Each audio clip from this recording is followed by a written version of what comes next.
Are religions unfair to women? Professor Francesca Stavrakopoulou, Theology and Religion, Exeter University. The very person.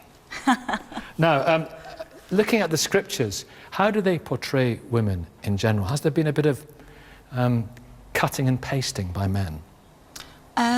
Cutting and pasting, not really. I think the way in which women tend to be portrayed in the scriptures, both Hebrew Bible, Old Testament and New, is that women are always defined in terms of their relationship to men, whether they're a wife, a mother, or a sister, or a daughter. That's always the way in which women are defined. And they're basically seen as, well, women aren't the main targets of the scriptures anyway. The scriptures weren't written for women. They were written by men, for men, about their very male God. So ignored, basically? They are baby machines. They're celebrated in terms of their bringing in new life, you know, perpetuation of the generations. There's probably only one biblical book that really celebrates what it is to be a woman and a sexual being as a woman, and that's the Song of Songs or the Song of Solomon. But even in that text, it's very much written from the point of view of a male writer and the voyeur's gaze looking at this sexy woman. It's quite erotic, that, isn't it? Very erotic. Yeah. But has some of it, when I say cutting and pasting, has some of it being interpreted within patriarchal societies to be even more, you know, male-orientated? Some people argue that we've got conflicting views of what women are supposed to be doing in Christianity. So, for example, some people argue that, according to the Gospels, Jesus was quite pro-women. He had women followers. Some of the earliest church leaders were quite wealthy women. On the other hand, in some of the Pauline writings, some of the letters that St. Paul was supposed to have written, he's not that keen on women. Women shouldn't be talking in church. Women should cover their heads. Women are secondary to their husbands. Yes, I do not permit a woman to teach or have authority over a man. She must be silent. Well, you've broken that already, haven't you? I don't think he'd like me much anyway. No. But what it's doing is drawing on the idea that in the Old Testament, idolatrous, rebellious Israelites were the adulterous wife of God. In the New Testament writers, particularly Paul, are drawing on that Old Testament image, if you like, and transferring to say that the church is the wife of God.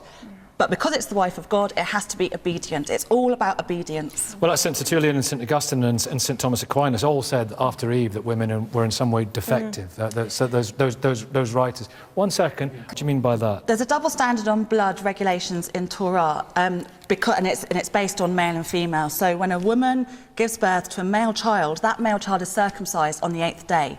The blood of the circumcised penis, so male circumcision blood, in a way hastens her impurity process, so she's only impure for a shorter amount of time, 33 days, whereas if she has a female child, there's no penis to circumcise, so therefore she stays impure for longer. What it comes down to is that the blood of animal sacrifice and the blood of the male circumcised penis is pretty much, it's holy. Female blood, whether it's menstruation, whether it's the blood of childbirth, is unholy. Can I say it again? I mean, that is a very particular construction placed on verses which are taken out of context. It's not out of context. And let me give you a very clear and easy understanding of that. A difficult understanding would be fine. I'm sure I can cope with that. Just nowadays, the restrictions which applied to temple sacrifice don't apply anymore, but circumcision does. So to try and draw a comparison between the blood of circumcision, which we don't make a great big deal out of. But you make a deal of Passover, you make a deal of the female role in Passover, it's the same thing. Again, it's picking and choosing, I'm afraid. No, it's not. Nowadays, there is no blood involved in sacrifice. It's not there anymore. So the comparison between circumcision and between the laws and women being socially displaced while they're menstruating is still an important part of Judaism. What's that called again? There's a name for that, isn't there? It's niddah. Why are women? Do they have to be removed when they're menstruating? No. I wish I could be removed while I was menstruating. But we have to put it in that context and not say that only religion is doing Francesca? this. But this is why it's so appalling, and it makes me feel, I mean, I do feel quite upset when I was listening to you talk, because we already have enough men trying to keep women down in this world, and yet you're supporting this. How can you do that? Very good.